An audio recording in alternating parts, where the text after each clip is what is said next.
دل کے مسلمان بنے, روح کے مسلمان بنے, زبان کے مسلمان بنے. ایک ہندو نے نا کتاب لکھی ہے حضور علیہ الصلوۃ والسلام کے سیرت مبارکہ پر. ہندو نے, وہ ہندو کہتا ہے کہ میں نے نا عجیب منظر دیکھا ہے عرب کے لوگوں کا. ہندوؤں نے نا بڑا خوبصورت میرے محبوب کے بارے میں لکھا ہے. ایک ہندو نے جب حضور کی سیرت پر کتاب لکھی تو کچھ لوگوں نے کچھ اشعار لکھے, تو لوگوں نے کہا تو ہندو ہو کے حضور پہ لکھتا ہے, ہندو ہو کے. اس نے بڑا عجیب جملہ کہا, کہنے لگا ہو جائے عشق کسی سے کوئی چارہ تو نہیں, اور صرف مسلم کا محمد پہ اجارہ تو نہیں, صرف مسلم کا محمد پہ. اور پھر کہنے لگا نام و نسب سے اگرچہ ہندو ہوں پر کملی والے میں تیرا سادھو ہوں, کملی والے میں تیرا سادھو, میں تو ساتھ دیوانہ ہوں یا رسول اللہ آپ کا. تو نبی پاک علیہ السلام کے بارے میں لوگ لکھتے ہیں, وہ کہتے ہیں وہ محبت سے نہیں لکھ رہا, وہ سمجھ لیں کہ ایک عالمی تجزیہ نگار ہے تو ایک تجزیہ دے رہا ہے. کہتا ہے میں نے دو قسم کے عرب دیکھے, دو قسم کے. ایک عرب میں نے وہ دیکھے جو اتنے انا پرست ہیں, اتنے خود غرض ہیں, اتنے اپنے ذات کے بت میں الجھے ہوئے ہیں کہ وہ ایک حوض پہ اپنے گھوڑوں کو پانی پلانے گئے, 10 15 20 گھوڑوں کو پانی پلانے گئے ہیں, تو جھگڑا ہو گیا, پہلے میں نے پلانا ہے, میں بڑا چودھری ہوں. اس نے کہا نہیں میں تجھ سے بڑا ہوں, پہلے میں نے پلانا ہے. اس پہ جھگڑا ہوا. وہ غیر جانبدار تجزیہ نگار کہتا ہے اس پہ جھگڑا ہوا, لڑائی ہوئی, قتل ہوئے, اتنے قتل ہوئے کہ یہ قتل نسلوں تک چلے, نسلوں تک یہ قتل آگے بڑھے. وہ کہتا ہے ایک میں نے وہ عرب دیکھے. اور پھر کچھ عرصے کے بعد مکے اور مدینے میں اللہ نے اپنے نبی کو بھیجا, مصطفیٰ کریم علیہ السلام آئے. کہتا پھر انہی عربوں کا میں نے ایک اور رنگ بھی دیکھا, انہی عربوں کا میں نے ایک اور رنگ, وہ جو گھوڑے کو پانی پلانے پر لڑ رہے تھے, آج میں نے دیکھا کہ ایک جنگ کے موقع پر 3 صحابہ یا 7 صحابہ زخمی پڑے, زخموں سے چور ہیں. ایک آدمی پانی کا پیالہ لے کے آیا, ایک کو کہا پانی پی لو, زخمی ہو, شدید زخمی ہو, نزا کا عالم ہے, تھوڑی دیر میں ہو سکتا ہے شہادت نصیب ہو, پی لو. کل جو گھوڑے کو کہتا تھا پہلے میں نے پلانا ہے, میں نے پلانا ہے, آج وہی قوم میں نے عجیب رنگ دیکھا, کہا پانی پی لو. تو کہنے لگا یار میں تھوڑا زخمی ہوں, یہ جو میرے ساتھ لیٹا ہے یہ زیادہ زخمی ہے, پہلے اس کو پلا دے, میرے بھائی کا بھلا ہو جائے. کہتا پانی لے کے اس کے پاس پہنچے, اس کو کہا تو پی لے. تو وہ کہنے لگا نہیں میں زخمی ضرور ہوں پر جوان ہوں, یہ میرے ساتھ جو صحابی لیٹے ہیں یہ زخمی بھی ہیں بوڑھے بھی ہیں, ان کو پہلے پلا.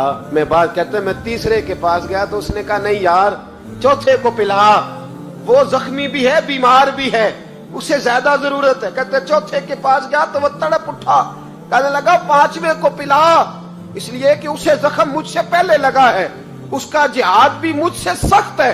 کہتے اس کے پاس گیا تو کہنے لگا یار 6 کے پاس چلا جا, اس لیے کہ اس کا وقت مجھے زیادہ قریب لگ رہا ہے. کہتے میں 6 کے پاس گیا تو وہ بول اٹھا, کہنے لگا وہ 5 جس رسول کا کلمہ پڑھتے تھے میں بھی اسی محمد کا ماننے والا ہوں, تو مجھے نہ پلا 7ویں کو پلا. کہتے اس کے قریب گیا اور میں نے وہ منظر دیکھا کہ وہ کہنے لگا نہیں اگر وہ 6 قربانی دے سکتے ہیں تو میں نے بھی نبی پاک سے تربیت لی ہے, تو پہلے کے پاس جا. کہتے میں اس کے پاس جا کے کھڑا ہوا تو روح پرواز کر گئی. میں دوسرے کے پاس گیا تو کلمہ پڑھ کے شہادت کا جام پی گیا. میں تیسرے کے پاس گیا تو حوض کوثر تک وہ بھی پہنچ گیا. کہتے ہیں 7 کے 7 وصال کر گئے, پانی میرے ہاتھ میں تھا, اور میں اس صحرا میں کھڑے ہو کے سوچ رہا تھا یہ وہ لوگ ہیں جنہوں نے دل کا کلمہ بھی پڑھا ہے, روح کا کلمہ بھی پڑھا ہے. یہ ان کا صرف وجود نہیں جھکتا رب رسول کی بارگاہ میں, جب یہ جھکتے ہیں تو ان کے دل بھی جھکے ہوئے ہوتے ہیں, ان کی روحیں بھی جھکی ہوئی ہوتی. حالات بدل گئے میرے بھائی. ایک زمانہ وہ تھا جب حضرت عمر فاروق کی لونڈی نے کلمہ پڑھا, ہاں حضرت عمر لونڈی نے کلمہ پڑھا تو حضرت عمر نے اسے الٹا لٹکا لیا, درے مارتے. بی بی کہتی ہے عمر مجھے اتنا مارتے کہ مارتے مارتے تھک جاتے, پھر پانی منگاتے, پانی پی کے پھر مارتے. یہ وہی عمر ہے جو کہتے جو کلمہ پڑھے گا گردن کاٹ دوں گا. یہ وہی عمر ہے جو کوئی غریب مسکین قریب نہیں پھٹک سکتا تھا, لونڈی کو دروں سے مارتے. وہی عمر کلمہ پڑھ گئے. اور پہلے تو ایک قبیلے کے سردار تھے نا بھائی, پہلے ایک قبیلے کے سردار تھے, تو الٹا لٹکا کے مار. چاہیے تھا نا جب امیرُ المومنین بنتے زیادہ سخت ہو جاتے اور ان کے اندر سختی آتی, اور امیرُ المومنین بن گئے. 24 لاکھ مربع میل پر حکومت, 24 لاکھ مربع میل کا حکمران, چہرے پہ نقاب پہنا. کنز الاموال میں روایت موجود, وہی عمر جو کل غریب عورت کو دروں سے مارتے ہیں, وہی عمر. انقلاب آ گیا, سوچ بدل گئی, نگاہ اور دل مسلمان ہو گئے. عمر گزر رہے ہیں, ایک گھر سے بچوں کے رونے کی آواز آئی. چہرے پہ نقاب پہنے عمر رک گئے. افلا غلام ساتھ تھا, کہنے لگے پتہ کر کوئی مسئلہ ہے. دروازے پہ دستک دی. بی بی تیرے بچے کیوں روتے ہیں؟ کہنے دوڑ جاؤ. کون ہوتے ہو؟ تمہیں کیوں بتاؤں؟ غریب ہر ایک کو نئی داستان بتائیں. ابھی ایک جماعت آ گئی, مجھے بتاؤ میں حل کروں گا. پھر دوسرا آ گیا زخم ٹٹولنے, مجھے بتاؤ میں کس کس کے سامنے زخم کھولیں, کس کس کو بتائیں. بی بی کہنے لگی جا دوڑ جا. درجنوں آتے ہیں روز پوچھتے ہیں, پوچھ کے تو بھی جا. آدھی رات کو تو کون ہے؟ حضرت عمر منت کرنے لگے, کہنے لگے بی بی تیری مہربانی بتا تیرے بچے کیوں روتے ہیں. تو عورت تڑپ کے بولی, کہنے لگی تو نہیں جاتا تو سن پھر. میرے بچوں کی غلطی یہ ہے کہ یہ غریب بھی ہیں اور یتیم بھی ہیں. ان کی غلطی ہے کہ ان کا باپ چلا گیا ہے. ان کی غلطی یہ ہے میں نے غریب گھروں میں پرورش پائی ہے. ان کی غلطی یہ ہے کہ ان کا دادا رئیس نہیں تھا. ان کی کوتاہی یہ ہے کہ ان کا نانا جاگیردار نہیں تھا. ان کی غلطی یہ ہے کہ ان کی ماں جہیز میں کچھ لے کے نہیں آئی. اور کیا پوچھنا ہے؟ حضرت عمر کہنے لگے بہن ماجرا کیا ہے؟ کہنے لگی باپ انتقال کر گیا. عمر جب سے حکمران بنا ہے اس گاؤں میں کبھی اس نے پھیرا ہی نہیں ڈالا, وہ آیا ہی نہیں. میری غریبنی کے بچے ساری ساری رات بھوک سے روتے, وہ کبھی آیا ہی نہیں. یہ غلطی ہے. پہلے تو میں کچھ نہ کچھ ان کو خشک روٹی کھلا دیتی تھی, آج تو گھر میں کوئی شے نہیں. شام سے لے کر پانی اور روڑے ہنڈیا میں ڈالے ہیں, پکاتی جاتی ہوں. کہا تھا چلو سو جائیں گے, اور بھوک بڑی ظالم ہے, نیند بھی نہیں آنے دے. سب روگاں دا روگ محمد, جس دا نام غریبی کنڈ ولا کے لنگ جاندے نی دوست یار قریبی. کب بھوک بڑی ظالم ہے, پیٹ بھوکا ہو تو یہ بھی نہیں آتی. سوچتی تھی سوچ, اب تہجد کا وقت ہے پر سوتے نہیں. اب بتاؤ میں کیا کروں. عمر تو 24 لاکھ مربع میل کا حکمران ہے, اس کچی بستی میں کیسے پھیرا ڈالے گا. حضرت عمر دوڑے گئے. 60 سال عمر, کندھے پہ اناج کا تھیلا رکھا, کندھے پہ. غلام کہتے حضور مجھے دے دے. فرمایا بتا قیامت میں بھی میرا بوجھ اٹھائے گا. حضرت عمر لائے. پھر عمر نے اس بی بی کے گھر میں چراغ روشن کیا. پھر بوڑھے عمر کہتے میری بیٹیاں تھیں, میری بیویاں تھیں, میں نے کھانا کبھی نہیں پکایا تھا. میں نے اس بی بی سے کہا بہن تو بیٹھ جا. بیٹھ گئی. عمر کہتے ہیں میں نے آگ جلائی. آپ کے غلام کہتے ہیں جب عمر آگ میں پھونکے مارتے تھے تو ان کی داڑھی سے دھواں نکلتا تھا. عمر نے آگ جلائی. پھر فاروق کہتے ہیں میں نے کبھی روٹی نہیں پکائی تھی پر آج میں نے آٹا بھی گوندا. 24 لاکھ مربع میل کا حکمران. اور بھائی جب تیرا دل اور نظر مسلمان ہوتی ہے تو پھر تو جھوٹے دعوے نہیں کرتا, پھر دین تیرے لفظوں میں جملوں میں تقریروں میں نہیں رہتا. حضرت سیدنا عمر فاروق رضی اللہ تعالیٰ عنہ آٹا گوندتے ہیں, داڑھی ساری آٹے سے بھر گئی. پھر عمر فاروق روٹیاں پکاتے تو ہاتھ جلتے. پھر سالن پکایا. پھر عمر نے دسترخوان بچھایا. پھر وہ چھوٹے چھوٹے بچوں کا عمر نے منہ دھلایا. پھر فاروق اعظم روٹی کے لقمے ان کے منہ میں ڈالتے اور روتے, کہتے بیٹو عمر کو پتہ نہیں چلا کہ تم بھوکے تھے. بیٹیوں عمر کو خبر نہیں تھی. عمر سے ناراض تو نہیں ہو. چھوٹے چھوٹے بچے کہتے ہمیں تو پتہ بھی نہیں عمر کون ہے. آپ کیا باپ. پھر ان کو عمر فاروق نے کھلایا. پھر فاروق اعظم سیر میں بیٹھ گئے, ان کو ہنساتے رہے. غلام کہتے حضور اب کیا کرتے ہو؟ فرمایا جو میری وجہ سے روئے تھے انہیں خوش نہ کروں. پھر اس بی بی کی طرف متوجہ ہوئے, کہنے لگے اگر عمر نہیں آیا تو آپ ہی خبر کر دیتی. تو بی بی کہنے لگی ڈیوٹی عمر کی ہے خبر لینے کی, میری نہیں ہے کہ میں جا کے بتاؤں. میں کیوں بتاؤں؟ حضرت عمر کہنے لگے چل عمر کو معاف کر دے. کہنے لگی اسے کیا معاف کرنا ہے, میں تو دعا کرتی ہوں اللہ اسے ہٹا دے اور آپ کو بنا دے. میری دعا ہے کہ وہ چلا جائے آپ آ جائیں. پر میں اگر میں بن جاؤں تو عمر کو معاف کر دو گی؟ کہا ہاں کر دوں گی. حضرت عمر نے چہرے سے نقاب اتارا. فرمایا بی بی میں عمر ہی ہوں,